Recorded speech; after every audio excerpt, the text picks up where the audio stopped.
এক বিশাল সমুদ্র এক ভয়ঙ্কর মরুভূমিতে পরিণত হয়। কি অবাক লাগছে? হ্যাঁ, একটা ছোট্ট পরিবার, স্বামী স্ত্রী আর দুটো সন্তান ছিল, একটা ছেলে একটা মেয়ে।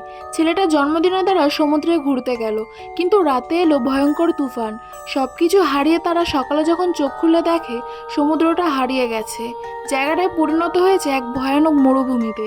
হঠাৎ আসে এক অচেনা মানুষ, তারা ভাবে সাহায্য করবে, জল দেয় তাকে, কিন্তু সেই পরিণত হয় মৃত্যুর দূত হিসাবে। সে আক্রমণ করে, একজনকে মেরে ফেলে, বাকিরা পালায়। রাতে তারা আশ্রয় নেয় এক ভাঙা প্লেনে। পরদিন আবার সেই লোকটি সেখানে হাজির হয়, কিন্তু মা এবার লড়ে ওঠে। নিজের সন্তানের রক্ষা করতে সে মেরে ফেলে ওই দানবকে। শেষে তারা খুঁজে পায় এক সাবমেরিন। দেখা মাত্রই সেখানে দৌড়ে গিয়ে সাবমেরিনে ঢুকে পড়ে।